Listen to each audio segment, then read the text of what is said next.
Do not grumble against one another, brethren, lest ye be condemned. Behold, the judge is standing at the door.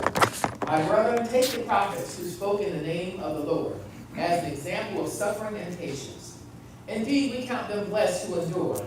You have heard of the perseverance of Job and seen the end intended by the Lord, that the Lord is very compassionate and merciful. Now, right at the beginning, we see that very first word, which is therefore.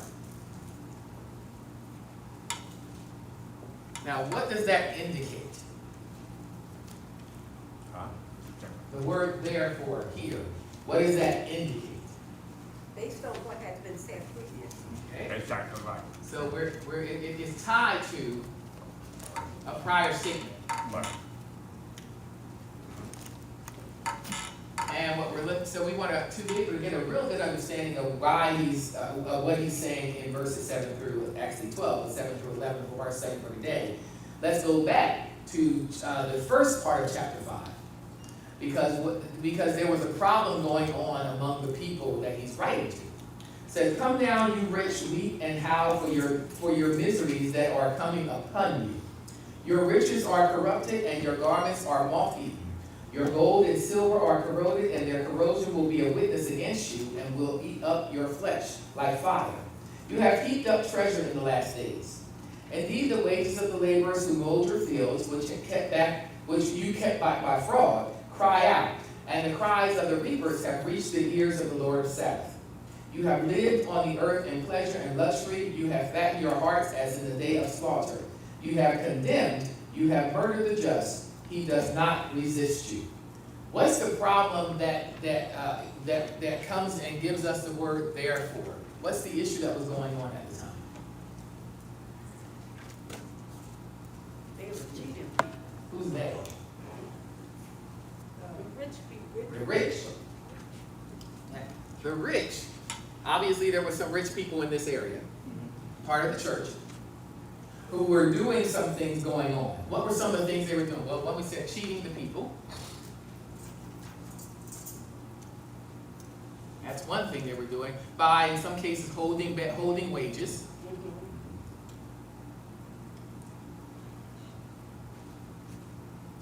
Yet, while they lived in luxury. And he states an idea of murdering the just. These behaviors have an impact on the people that see it, and in particular also, of course, the victims of it. What's their impact? What's the impact that James here is writing on the psyche of the people? What's the impact that he's trying to combat with his statements in verses 7 through 11? Well, it seemed that if they were cheating and killing the people, Oops. Yep. and they were arrested. Exactly. They were not. Now, the people that were being affected, why would I tell them to be patient? Because he says, therefore, based upon what I just said, which was all what the rich were doing, be patient. Because the Lord's coming. Exactly. He's going to intervene. Exactly. See, there's a tie in there. Because the natural inclination is to be angry, revenge, or on the other side, you may be despondent, depressed, because of all the evil that's going on. In this particular case, that's coming from those who are rich. So some of the ones who are rich were doing these things. And the response could be anger, revenge, could be despondent, could be depressed, could be, in the same place too, because those words that you have in the book, if they be, because then when you tell them be patient, because if they be part of that, simply mean that God will judge them because you take it. Exactly. Yeah. That's where the rationale for the patience is. Is that, yep, they're doing a lot of evil things. That to summarize that, they're doing a bunch of evil things, and a number of you are affected by it, if not all of you. And yet, and these would be like, in some cases, owners or just people who are rich who have become oppressors. Yes? What was that? Verse, I think verse 4 is the riches have owned your fields. Yeah, they've done all this work for you. All this work from them, and they don't give no wages. They didn't get paid. Now, or they find ways to cheat them out of their money. That could be another thing that's going on. Some of those people may have been Christians that were impacted by that. But they said that he tells what's going on, and he talks about the problem with them is not that they were rich, but how they were behaving because with their riches. He said, and so the encouragement is, come now, you rich, and weep and howl for your miseries that are coming upon you. Now that's that's a prophecy, if you will. It's coming upon you. Your riches are corrupted, and your garments are moth-eaten. Your gold and silver are corroded, and their corrosion will be witness against you, and will eat up your flesh like fire. You have heaped up treasure in the last days.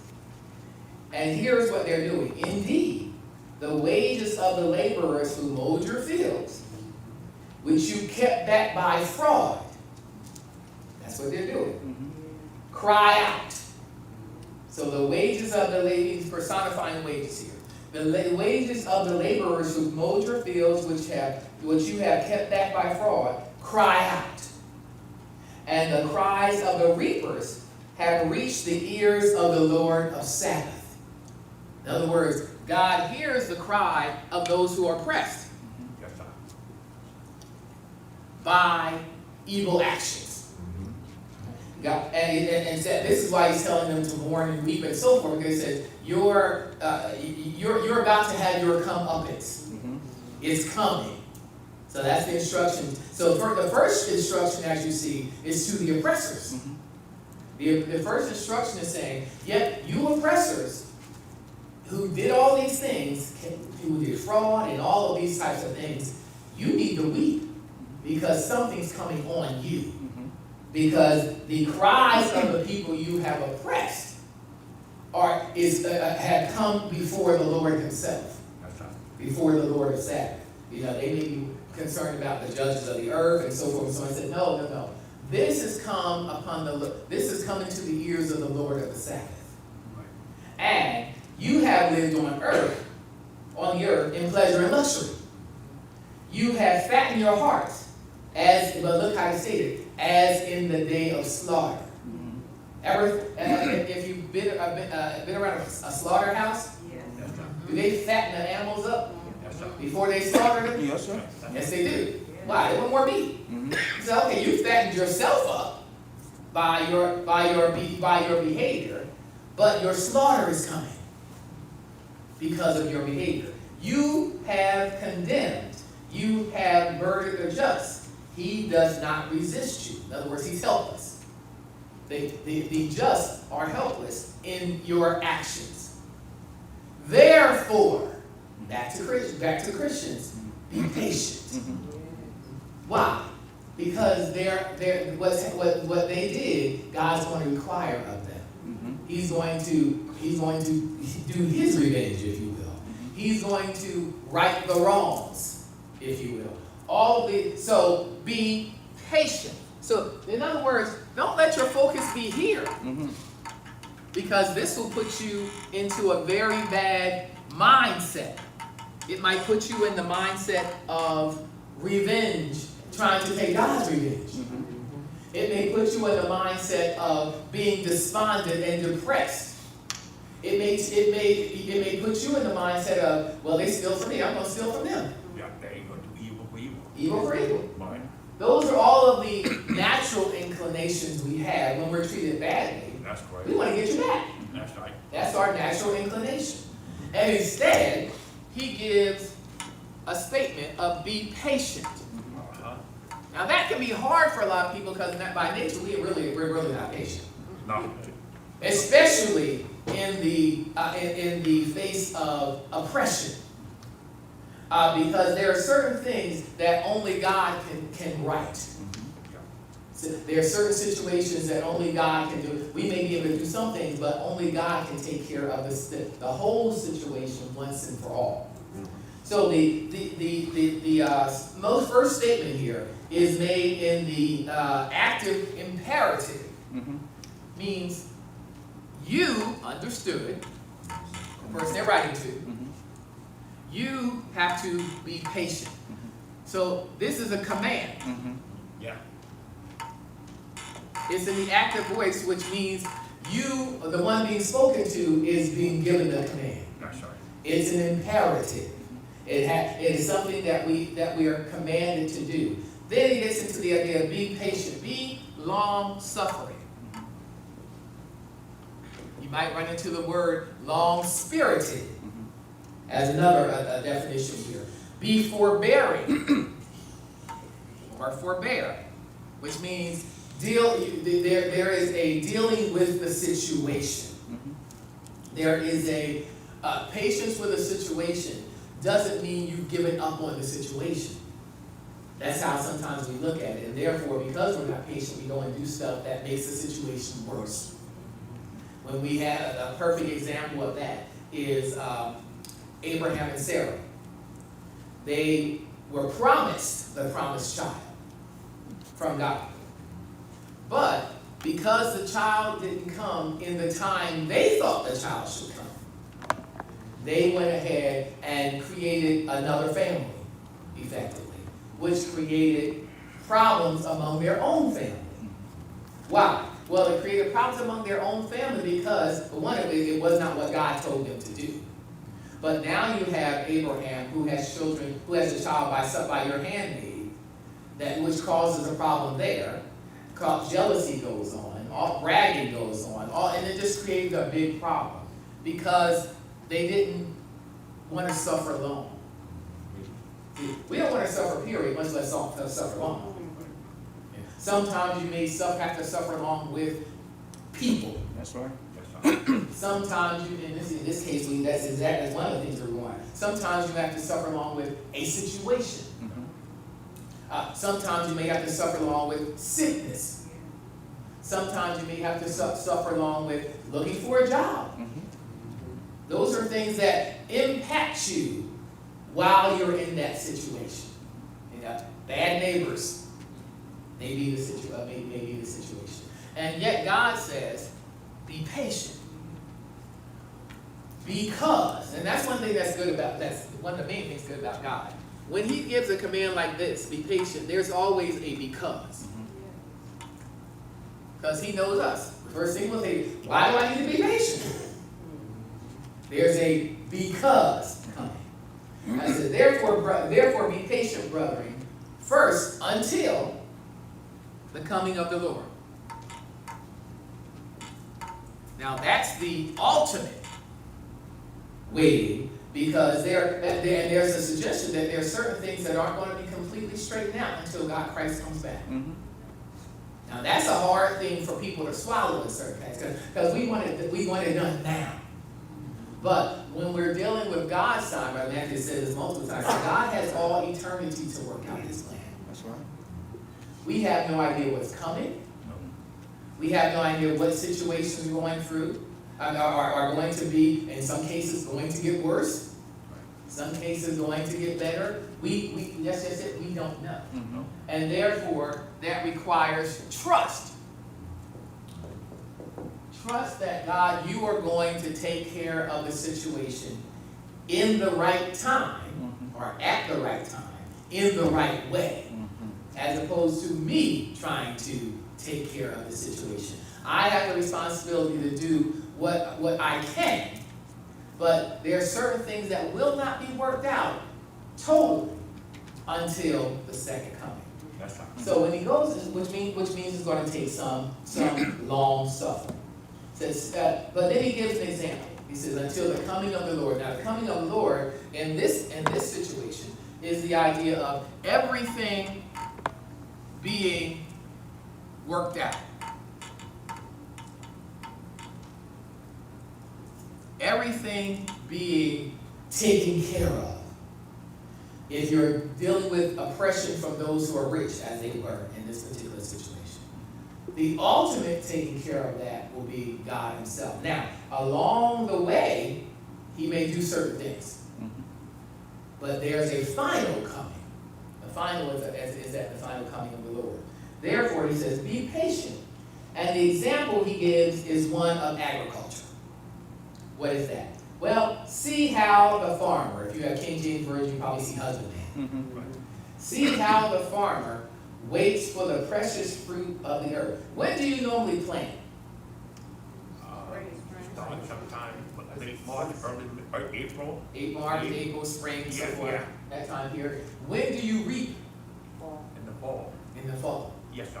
Number of months to wait before that shows up. But the reason you go ahead and plant Right. is because you want the benefits that are coming later. Yes, sir. So this is the example he gives here. It says, if you do the preparation now, then because you're certain of what's coming later. So there's going to be a 3 or 4, sometimes 5 months of waiting Yeah. to get the benefits of what you plant. Yes, sir. Well, the same concept he gives here. See how the farmer waits for the precious fruit of the earth, waiting patiently for it until it receives the early and latter rains. Yes, Some sir. processes have to go through That's right. before that fruit shows up. You also be patient. We talk about the word patient here. And this particular one, patient, we said long suffering. That's the word macrothumia. That's correct. Thumeo, excuse me. And what it's dealing with here is long suffering. Yes, I know. Be long spirited. Bear with the situation. Deal with the situation we may hear ourselves saying today. Work with the situation. Sometimes there's situations you have to work with. Right. If you've ever been on a job where there was a bad supervisor Oh, yes. or a bad manager, you had to work with that situation. Right. Because first of all, you needed to work. You needed to, and you worked because there was a benefit that was coming later, right? The benefit that was coming later was payment. Right? But you might have to deal with that situation. And along the way, before that situation is resolved, now the situation may not even be resolved while you're at the job. It may happen later on, after you're even gone. But the instruction is to us: you be patient, because God's going to take care of it. Now He doesn't say when. No, sir. That's the first thing we want to know: when. Yeah. You're going to take care of it when. Yeah, that's right. Yes. Because one of the scriptures I was looking at, I think somewhere in the book of Luke, when Jesus was saying, pray for your enemy. Yes. And he said that because in there one, forgive me now, I was studying there, he said, even though they're doing bad to you, don't talk bad about them. And I had to learn that stuff because I remember when I was, let go, for, falsely accused. It sounded with me that I was like, getting angry. But after when we studied that gave me a different, view. So he said, don't talk about them. Yeah. Pray for them. What That's the key. Pray for them. Yes. Bro Raymond, there's a verse in the Bible that tells us to wait on the Lord. Yeah. Because in due time He'll take care of the problem. Exactly. Because if we take care of the problem ourselves, we'll mess it up. Exactly. And the issue we have with that is we want to know when exactly, God, you're going to do this. Give me the date, time. When you're going to take care of this situation. Yes, sir. Now, if you remember over in the book of Revelations, there were those who were sitting around the throne, those who had been beheaded Right. for the cause of Christ. And they said, how long? How long we gonna wait? Exactly. And he told them, rest. Yeah. Basically, I got this. Yeah, I got it. Yeah. But you see, it didn't happen in their lifetime. No, sir. Some of the wrongs that are going to be righted by God won't necessarily happen in our lifetime. That's right. Yeah. Look how many the numerous slaves that were killed Yeah. didn't happen in their lifetime. Freedom in that case didn't happen in their lifetime. Right. And they had to endure that situation. So he repeats again, verse 8, you also be patient. Just like the farmer waits, you also be patient, because the you know it's coming. You know God's going to take care of the situation. And if you are convinced of that, you'll be able to be long-suffering. Mm-hmm. Right. If you don't believe God's going to take care of the situation, last thing you're going to be is patient. Right. Just not going to be patient. It's impossible. Because you're going to think, oh, they're getting away with it. Mm-hmm. Many times we see those crimes going on, like they're getting away with it, or a person, if a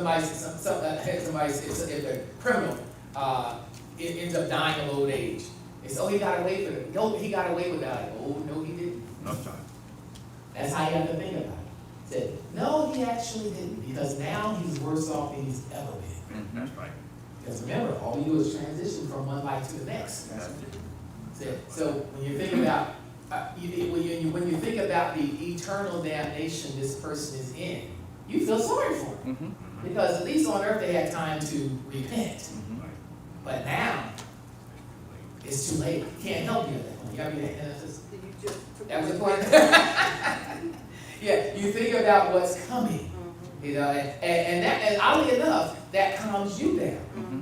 Because the thought of somebody being eternally punished is a rough one. That's a rough one. But it brings you some calm in the situation. So as he continues, there's another instruction he gives after be patient. What is that? Establish your heart.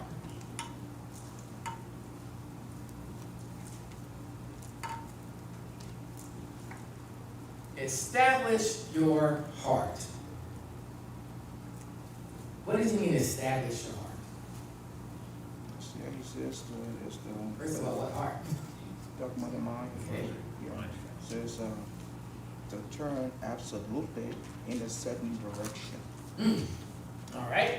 And the key word there is absolutely. Mm-hmm.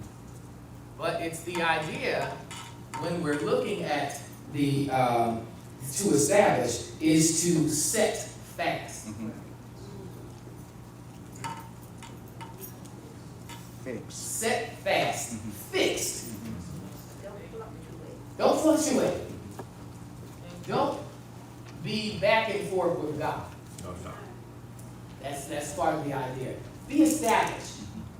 Be established through the good times and the bad times. Mm-hmm. See, one of the things that one of the myths that should be taken away from the thought process of anybody becoming a Christian who is a Christian is that good times and bad times still come. Mm-hmm. See, sometimes people paint this rosy picture that's unrealistic. Like, hey, you come into the church, all your problems will be resolved. Really? Mm-hmm. All the practicing problems weren't resolved when he was on earth. All right? There were issues he had to deal with. But the difference is you now have the help you need to deal with the situation. That's right.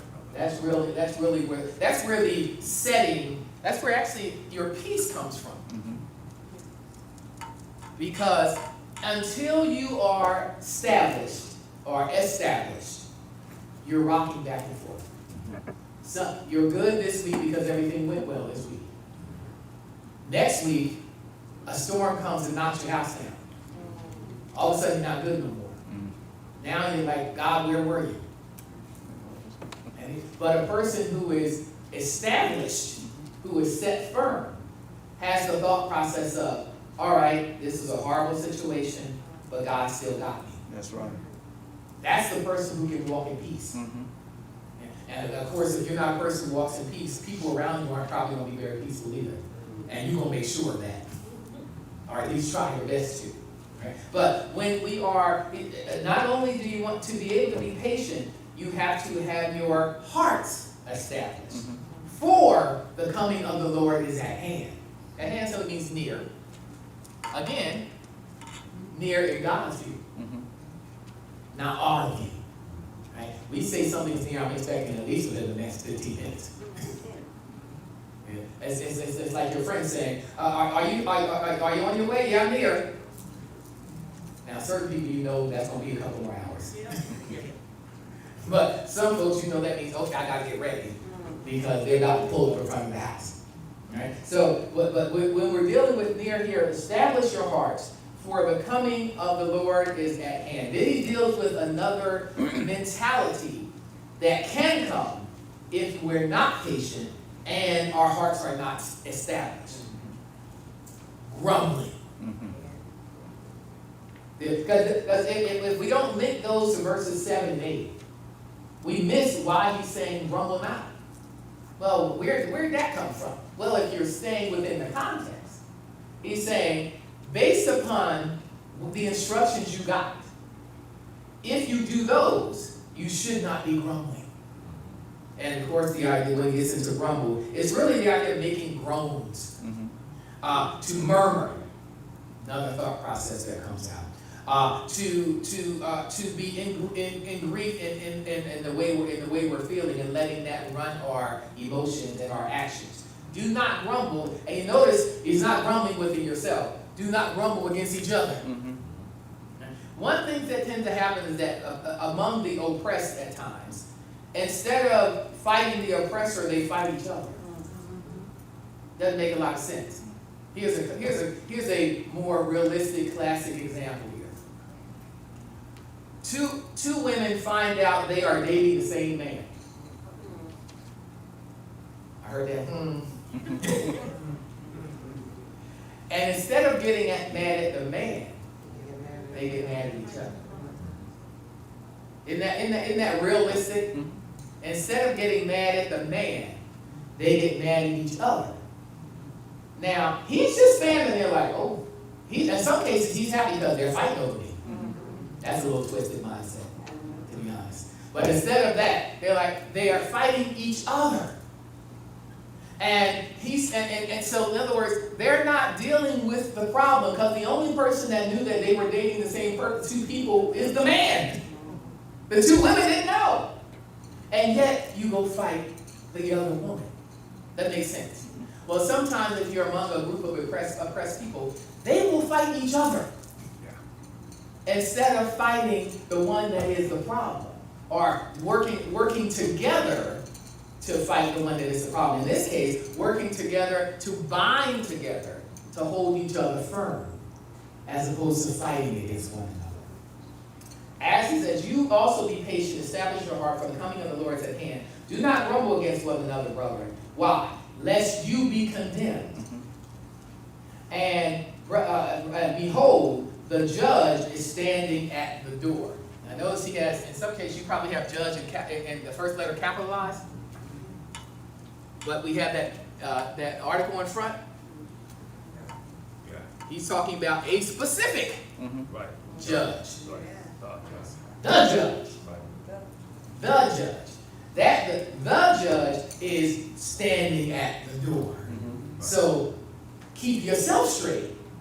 Because you're mad and angry and so forth at the oppressors, and now because of that you're fighting among each other, and you're becoming effectively like the oppressors.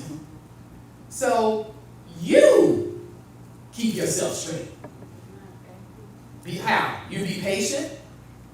How? You be set in place such that you don't lose out on your own benefit that the Lord is withholding for you. Yes. Because I remember when I was home, there was a parable that was told to us. Because certain time during the summer, they used to make these bathrooms outside. And sometimes people would take their clothes, and while they're taking their bath, they would hang it over. And sometimes some other person will come and take it and run. So they always used to say that if a crazy man come and take your clothes from over and run, and you run behind him for it, you yourself, you crazy. Yeah, he's running naked. Yeah, exactly.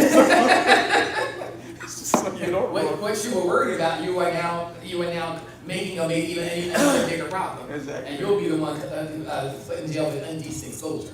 Yeah. And sometimes that's how we behave. We make the problem bigger. Yes, sir. Instead of doing what God tells us to do. You find out somebody's talking about you. You don't go talk to them. You go talk to somebody else. Now the two of you are talking about this person, which is what made you mad to begin with. See, we created a bigger problem. That's right. All right. So, but when we are set in place, And that set in place comes with trusting God. When we are patient, when we are established, then the grumbling is not part of the situation. Then he gives another example. My brother, verse 10. Take the prophets who spoke in the name of the Lord as an example of suffering and patience. Now, if you go back and read some of the prophets in the Old Testament, they went through some hard times. Mm-hmm. Sometimes one of them was thrown in a pit. Mm-hmm. One of them had a woman chase him that he was scared of. Jezebel, you might remember that name. One of them thought he was fighting all alone till God opened his eyes and he showed him the army of God right around him. Mm-hmm. Yeah. You have all of these people. Then of course we tend to act more like the prophet who got angry when God tried to send him somewhere. Who was that? Jonah. Jonah's fun, isn't he?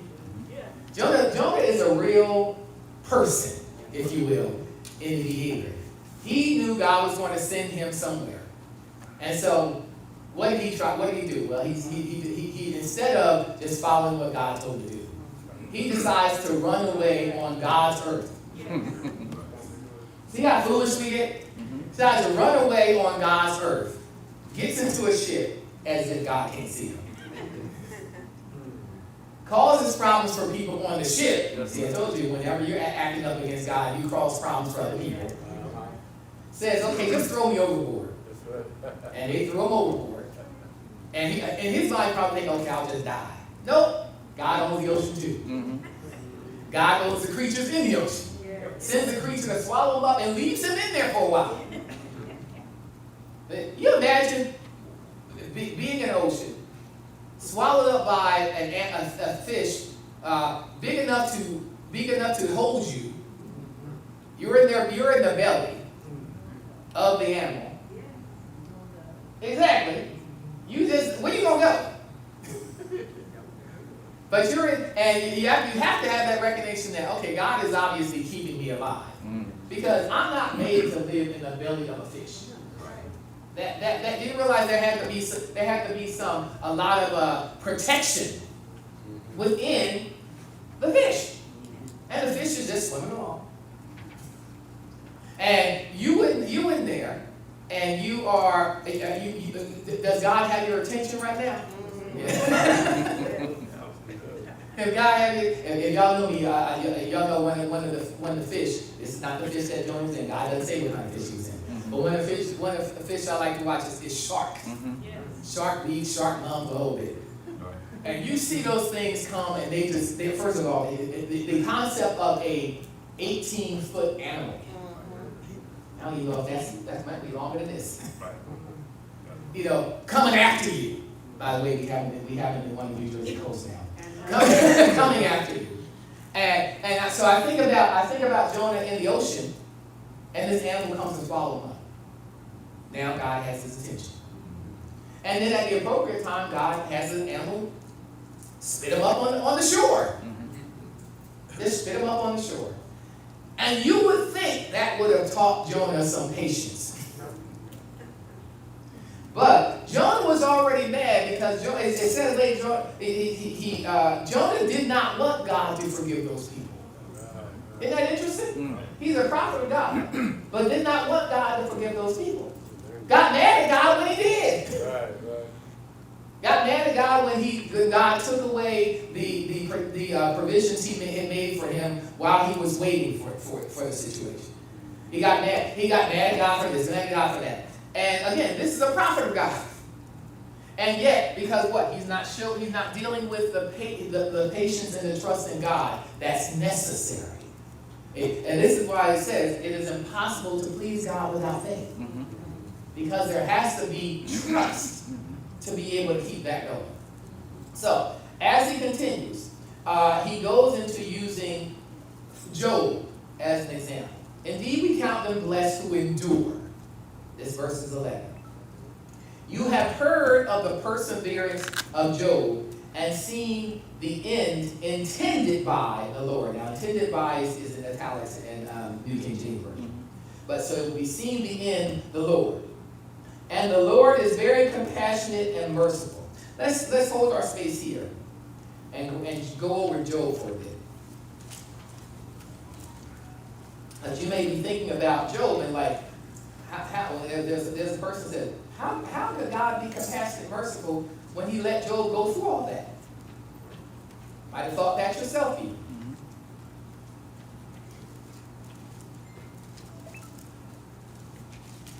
So in the beginning, we're just going to hit this in high points because this is obviously a long passage of scripture. If you're looking for Nehemiah, Esther, Job, long book. And you do yourself a favor to read all of Job to get a true understanding. Because when we hear about Job in the first and second chapters, basically, he don't seem real.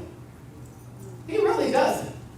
When you see, and we'll see as he goes through. There was a man, verse 1, in the land of Uz, whose name was Job, and that man was blameless and upright, and one who feared God and shunned evil. And 7 sons and 3 daughters were born to him, so he had 10 children. Also his possessions were 7,000 sheep, 3,000 camels, 500 yoke of oxen, 500 female donkeys, and a very large household, so that this man was the greatest of all the people of the east. And his sons would go and feast in their houses, each on their own appointed day, and would send and invite their 3 sisters to eat and drink with them. So it was, when the day of feasting had run their course, that Job would send and sanctify them. And he would rise early in the morning and offer burnt offerings according to the number of them. For Job said, it may be that my sons have sinned and cursed God in their hearts. Thus Job did regularly. This was Job's process. He prayed for his children regularly. So just in case they disrespected God. Now there was a day when the sons of God came to present themselves before the Lord, and Satan also came among them. And the Lord said to Satan, from where do you come? So Satan answered the Lord and said, from going to and fro on the earth, and from walking back and forth on it. Then the Lord said to Satan, have you considered my servant Job? And that there is none like him on the earth, a blameless and upright man, one who fears God and shuns evil. So Satan answered the Lord and said, does Job fear God for nothing? Have you not made a hedge around him and around his household and around all that he has on every side? You have blessed the work of his hands, and his possessions have increased in the land. What's the thought process? He's only following you because of all the stuff you gave him. That's the statement. But now, stretch out your hand and touch all that he has, and he will surely curse you to his face, to your face. And the Lord said to Satan, behold, all that he has is in your power. Do not lay a hand on his person. So Satan went out from the presence of the Lord. So God said, okay, I'm going to relinquish the control over what he has to you. But his life I'm not giving to you. Now you notice you recognize here, of course, who has more power. Because one, he has to ask. And then he has limits. And the limits are the ones that God gives. But he said, everything he has in your hand. And I'm going to, but you can't touch his person, who he is. So now there was a day, verse 13, when his sons and daughters were eating and drinking wine in their oldest brother's house. And a messenger came to Job and said, the oxen were plowing and the donkeys feeding beside them, when the Sabaeans raided them and took them away. Indeed, they have killed the servants with the edge of the sword, and I alone have escaped to tell you. While he was still speaking, another came and said, the fire of God fell from heaven and burned up the sheep and the servants and consumed them, and I alone have escaped to tell you. While he was still speaking, another came in and said, the Chaldeans formed 3 bands, raided the camels, and took them away. Yes, and killed the servants with the edge of the sword, and I alone have escaped to tell you. While he was still speaking, another also came and said, your sons and your daughters were eating and drinking wine in their oldest brother's house. And suddenly a great wind came from across the wilderness and struck the 4 corners of the house, and it fell on the young people, and they are dead. And I alone have escaped to tell you. Then Job arose, tore his robe, shaved his head, and he fell to the ground and worshipped. Now that is not our normal process. But this is the relationship God had with Job based on trust. he worshiped, and he said, naked I came from my mother's womb, and naked shall I return there. The Lord gave, and the Lord has taken away. Blessed be the name of the Lord. In all this, Job did not sin nor charge God with wrong. That's powerful. It talk about overwhelming. One bad announcement after the next, including ending up with the death of his children. That's a lot to deal with. And remember, Job did not hear the conversation. So Job said, the Lord gives, the Lord takes away, blessed be the name of the Lord. It was Satan doing the work. But Job is saying, okay, God, this I'm not charging God in this. But it's not done. Chapter 2, and I'll just summarize that one. In chapter 2, the first part of that, he takes his health. He gets boils from the top of his head to the bottom of his feet. You've seen some of that monkeypox stuff. You've seen what that looks like. All right, it's not something you want. All right, so to the point where he would take broken potsherds just to scrape because of the pain. Right? And as if that wasn't bad enough, his wife shows up and says, "Just curse God and die." That's what she tells him. That's the closest person to him, his wife. However, in verse 10, he says, "You speak as one of the foolish women speaks. Shall we indeed accept good from God, and shall we not accept adversity?" In all this, Job did not sin with his lips. Again, it's a very powerful man. And then, of course, if you go through reading the rest of Job, you will hear he had 3 friends who weren't friends, who weren't real good friends. Tell him, you must have done something wrong. Because that's the only way that God, in their mind, God's punishing him. Well, God wasn't punishing him at all. Right? But we see that even in this process, we see that even here, God is even still teaching Job. So if you go through again the whole book. Now go over to Job 10. Because when we read Job here, we think, we have the thought process that goes, wow, he is this supernatural person. But Job got angry. We don't hear that too much. Now, the focus over in James is his patience when he's showing that patience. But Job, because he's a real person, in verses 1 and 2, Job says, "My soul loathes my life. I will give free course to my complaint. I will speak in the bitterness of my soul. I will say to God, do not condemn me. Show me why you contend with me." That's one of the thought processes. Go to Job 27. Obviously, there are a lot of chapters in between. Feel free to read them.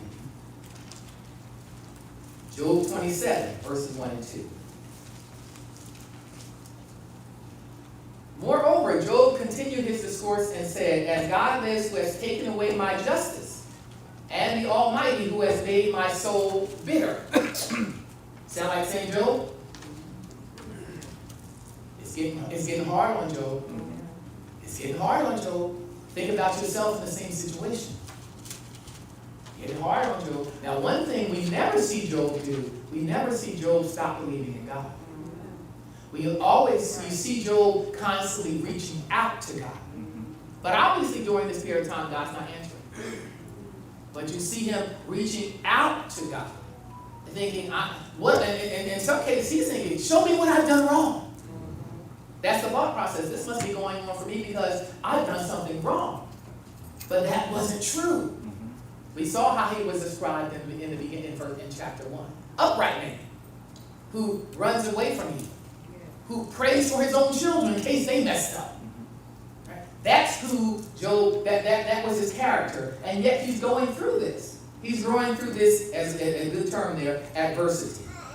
So he goes, you would have heard throughout the other chapters where the three are saying, are you saying you're more just than God? You must have done something wrong. This is your fault. All these sort of things. We see all that. But now let's go to chapter 38. because there's a long discourse by Job. And God lets him get all that out. He lets him get all that out. And now, when we look at, I think if I'm not mistaken, his discourse goes on for like 3 chapters. That's a long time. But again, think about yourself in Job's place. So God let him get all that out in the chapter 38, verse 1. Then the Lord answered Job out of the whirlwind. You know what a whirlwind is? A tornado. You imagine God talking to you out of a tornado? I don't even like to see a tornado. Much less God talking to me out of it. But what's God showing? Oh, the real power has shown up. I'm going to give you some answers, Job. Now, if you read the whole book of Job, God never told Job exactly what happened. No. But he starts off, who is this who darkens counsel by words without knowledge? Now prepare yourself like a man, as opposed to God. I will question you, and you shall answer me. Because Job was questioning God. I said, okay, now I'm going to see if you have some answers for me. Then he starts saying some things that it would be impossible for Job to know, because he's not God. He said, where were you when I made the foundations of the earth? Tell me if you have understanding. Who determined its measurements? Surely you know. Or who stretched the line upon it? To what were its foundations fastened? Or who laid its cornerstone? When the morning stars sang together and all the sons of God shouted for joy? Or who shut in the sea with doors? Where verse 4 could issue from the womb. When I made the clouds its garment and thick darkness swaddling band. All throughout this chapter, you see God, and he talks throughout the whole chapter, and actually goes in chapter 39 as well. He goes through all that. And when we, and 40 body and 41, he goes into it. And around we get to 42, so God's talking all that time. Then we get to chapter 42, and Job comes back to his senses. Then Job answered the Lord and said, I know that you can do everything, and that no purpose of yours can be withheld from you. You asked, who is this who hides counsel without knowledge? Therefore I have uttered what I did not understand. That's a major phrase right there. Sometimes we act like we understand everything God understands. We're trying to explain what he did, when he hasn't done it in certain cases. And we have to put ourselves in the position we're in, mankind, and say, there are certain things God has not explained. That doesn't mean I don't trust him any longer. He's told me what I need to know for life and godliness. But there are certain things he has not covered. It says in the beginning, God created the heaven and earth. He say how he did it. But you're on it and under it. Right? So Job's statements continues. Things too wonderful for me which I did not know. Verse chapter 3. Listen, please, and let me speak. You said, I will question you, and you shall answer me. I have heard of you by the hearing of the ear, but now my eyes see you. Therefore, I abhor myself, and repent in dust and ashes. Now, see how long a complaint can go and how short a repentance can be? He complained for 3 chapters. God spoke for about 3 or 4, and now he's like, okay, I spoke without knowledge. I spoke, but he was sincere. Now, therefore, and he goes into, and God starts taking care of the situation. It says, and so it was after the Lord had spoken these words to Job, that, see, now God has to deal with his friends. That the Lord said to Eliphaz the Temanite, my wrath is aroused against you and your 2 friends. For you have not spoken of me what is right, as my servant Job has. Because they thought they could speak for God.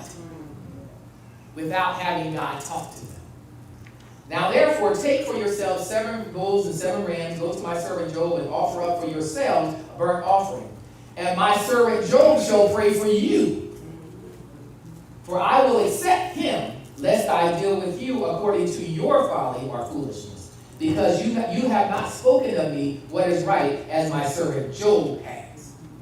So what do we see God doing? Righting the situation. Righting and what did Job learn a lesson from this? Yeah. First of all, I learned that good and evil comes to man. And just because I'm going through something rough doesn't mean I did anything wrong. Sometimes it's meant to build my faith, which is what James in chapter 1 gets to. We have time, I think, for that. Where we at? Where are we at? 7 minutes? No, 8. 8 minutes? Well, y'all think I can talk fast? Watch this one. James chapter 1. In James chapter 1, James starts getting to the need for what's needed for patience. In verses 2 through 4, he says, "My brethren, count it all joy when you fall into various trials, knowing that the testing of your faith produces what? Patience." And here we're getting into the testing of your faith produces patience. This is a different word for patient. It's hupomone. That's right. It means hopeful or cheerful endurance. See, the other one meant long suffering, forbearance. This is hopeful. This is actually more of an attitude. Hopeful and cheerful, keyword, endurance. I'm not waiting mad. I'm waiting with confidence on God that I know he's going to take care of the situation, and therefore I'm cheerful about it. I'm cheerful through the process. I'm not cheerful about the problem. No, sir. I'm cheerful about the one who's going to resolve the problem in his time. So here, and actually in the latter part of what we read in over in James chapter 5, the word switches to, we see the one word patience. You might have in New King James Version, you might have seen that word switch to endurance. And that's because it's a different word. So in the King James Version, you see patient like 3 times. But the third one in chapter 5, and that the verses we read, 1 through 11, the third one there, 7 through 11, the third one there is about, is the word that means cheerful endurance. See, sometimes we're patient, we're waiting, but we mad. We mad as fire. Patient, we're waiting, but we mad as fire. All right? That's not the type of patience God expects. God expects us to be able to be confident that he's going to handle it at the right time. And because of that, our demeanor remains cheerful. You may see the people who have gone through some really hard times. I mentioned her multiple times because she taught me something when she was going through something. That's Sister Carmichael. You saw her lose one faculty after the next prior to her passing. And we went over to visit her. And we're going to visit people because we want to cheer them up. Yeah. And we got over there, and she cheered us up.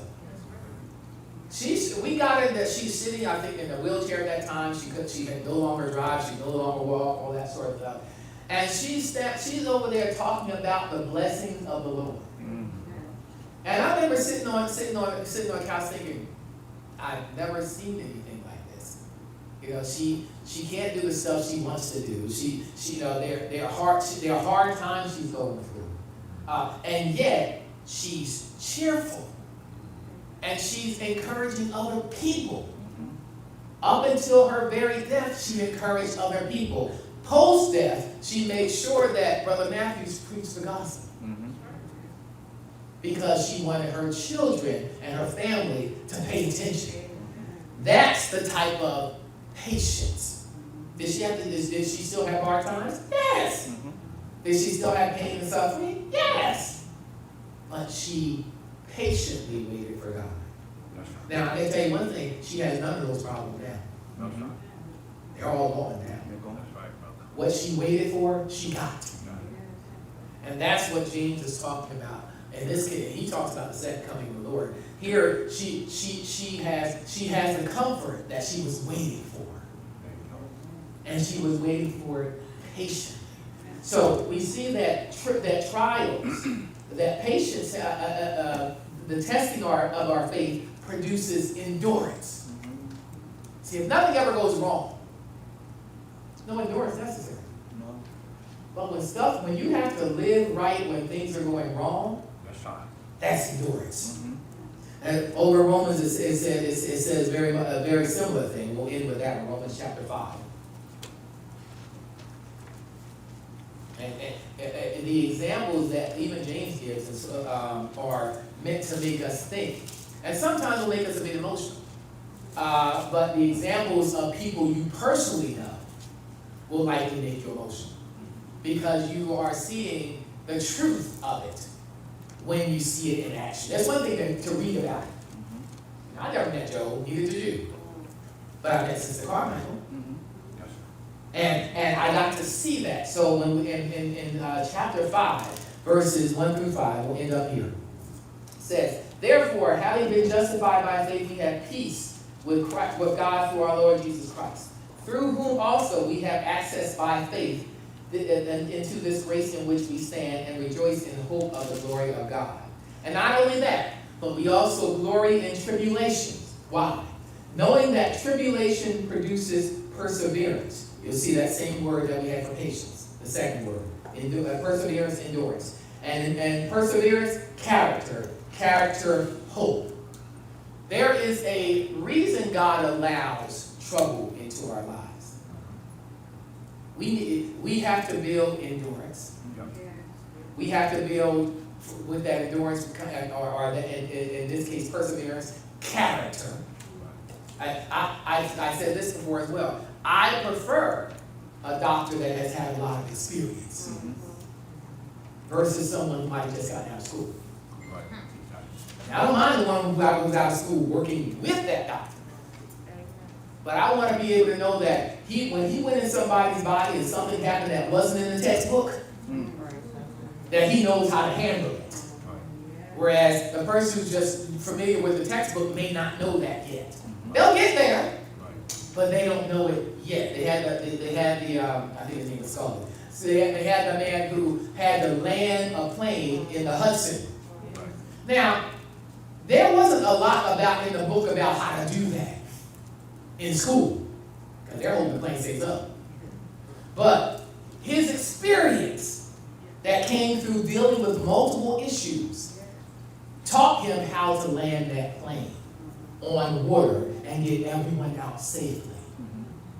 Well, the experience of a tried and true Christian, if you will, is what we need to seek when it gets rough for us. We need to know that, okay, this person I know has been through some stuff. And I need to go talk to them, because they're going to keep it real with me. They're going to say, yeah, you're going through some stuff and it's a mess. Or you know what, yeah, that child is a pain in the butt. Yes, you're right. But a change is coming. You keep loving and working with that child. And praying for that child. And you don't lose your mind. Because you may be his anchor for right now. To be able to keep him holding on. And he can learn from you the blessings that are going to come. And then God allows that to happen. You're going to see this beautiful relationship that he has with God and he has with you and so forth and so on. But you be patient. As Brother Roland talked about, he said, when God says, wait on the Lord.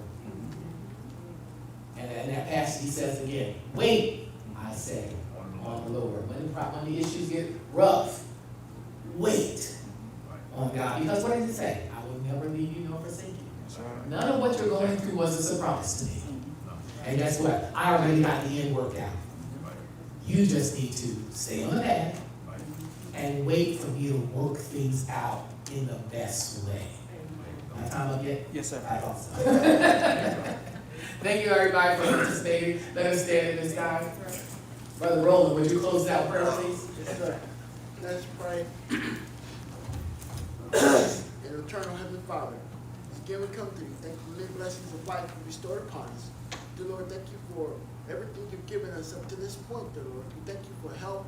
We thank you for strength. We thank you for the right exercise of our minds and our limbs. There's so many take for granted, dear Lord. We pray that we'll never take these things for granted, dear Lord, that you give us, dear Lord. We thank you for the lesson that Brother Raymond taught us today, dear Lord, patience. We pray that we will have it in our everyday life, dear Lord, that we will take it to heart and Jesus' word and right across through your lasting home. Little sisters, go to the service today, dear Lord. Pray that with the sweet spirit, the spell and savor to me. Just name pray. That's great. That's great.